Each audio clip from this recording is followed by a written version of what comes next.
जयपुर से खबर, जहां फर्जी एनओसी से ऑर्गन ट्रांसप्लांट करने के मामले में जवाहर सर्किल थाना पुलिस ने एक और आरोपी को गिरफ्तार कर लिया है। पुलिस ने फोर्टिस अस्पताल के नर्सिंग स्टाफ भानु लववंशी को देर रात गिरफ्तार किया है।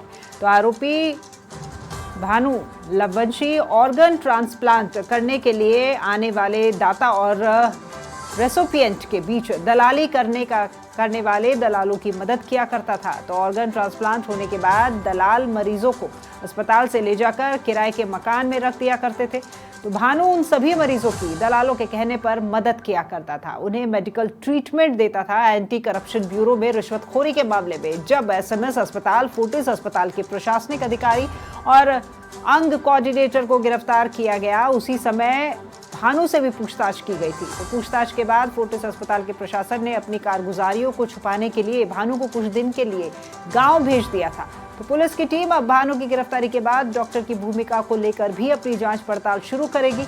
आने वाले दिनों में कई बड़े नामी डॉक्टर की भी गिरफ्तारी होना तय माना जा रहा है। ऑर्गन ट्रांसप्लांट मामले में भानु समेत अब तक 11 आरोपी गिरफ्तार किए जा चुके हैं।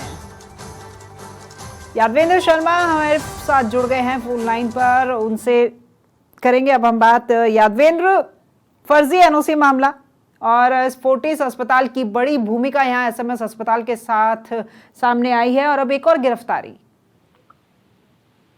देखिए राखी, 11वीं गिरफ्तारी जो है ऑर्गन फर्जी एनओसी के जरिए ऑर्गन ट्रांसप्लांट करने वक्त के मामले में जो हुई है, और ये वो शख्स है जो कि अपने गांव में रह रहा था, जिसका नाम भानु लववंशी है। ये बेसिकली जो है फोर्टिस अस्पताल में नर्सिंग स्टाफ था, और ये नर्सिंग स्टाफ के रूप में जितने भी जो डोनर और रिसिपिएंट जब यहाँ पर आते थे और अस्पताल में भर्ती होते थे, किडनी ट्रांसप्लांट हो या किसी और अन्य ऑर्गन का ट्रांसप्लांट हो, उस दौरान ये इसकी भूमिका रहती थी उनको केयर टेकर के रूप में और उनको मेडिकल सुविधाएं देने के रूप में।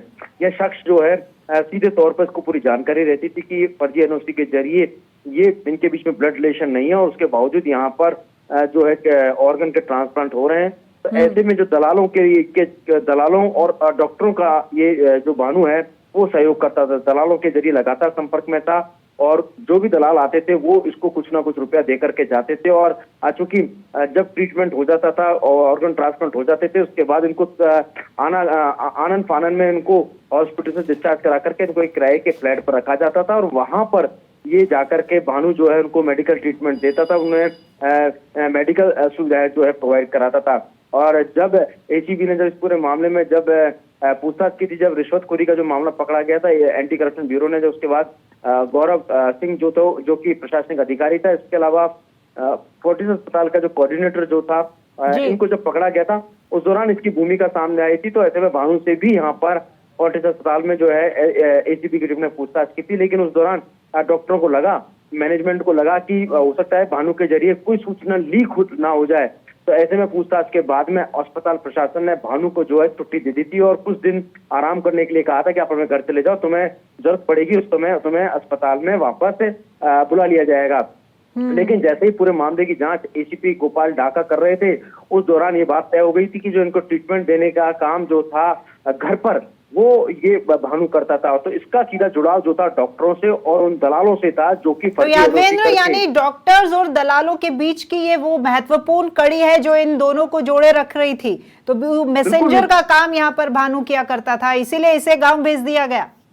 बिल्कुल निश्चित तौर पे इनकी कारगुजारियां सामने नहीं आ जाए, इनका फर्जी वाला सामने नहीं आ जाए, इलीगल रूप से जो किडनी का ये ट्रांसप्लांट करते थे ये चीजें सामने नहीं आ जाए, डोनर और रिसिपिएंट के बारे में जानकारी ना मिल जाए किसी को भी। तो ऐसे में फोर्टिस अस्पताल के जो मैनेजमेंट है उन्होंने इसको जो है गांव भेज दिया था। उसके बाद अब जब तफ्तीश कर रही थी पुलिस, उसके बाद भानु को गिरफ्तार करके गांव से लेकर के आई है, और इसने बताया कि ये जो भी खेल करता था ये उन दलालों के कहने पे मुर्तजा अंसारी या अन्य जो शख्स जो है जो कि कलकत्ता से ताल्लुक रखते हैं, उन कंपनियों से जिनका फोर्टिस अस्पताल से एमओयू था, इसके अलावा डॉक्टरों के कहने पर ही, दलालों के कहने पर ही ये डोनर और रेसिपिएंट का मेडिकल ट्रीटमेंट करता था।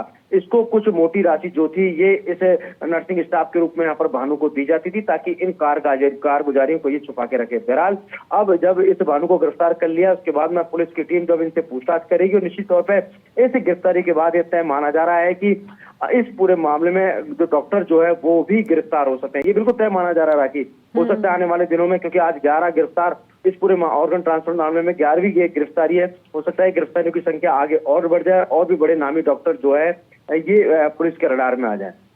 तो सोची समझी ये पूरी रणनीति के आधार पर इतनी बड़ी कारगुजारी को अंजाम दिया जा रहा था और तमाम नामी गिरामी जो डॉक्टर्स हैं जिनके पास दूर दूर से मरीज आते हैं इलाज के लिए, वो खुद इसमें भागीदार थे यादवेंद्र। निश्चित तौर पे देखिए, डॉक्टरों की भूमिका तो शुरू से ही संदेह के घेरे में और खुद फोर्टिस अस्पताल का मैनेजमेंट प्रबंधन भी इस जांच के घेरे में।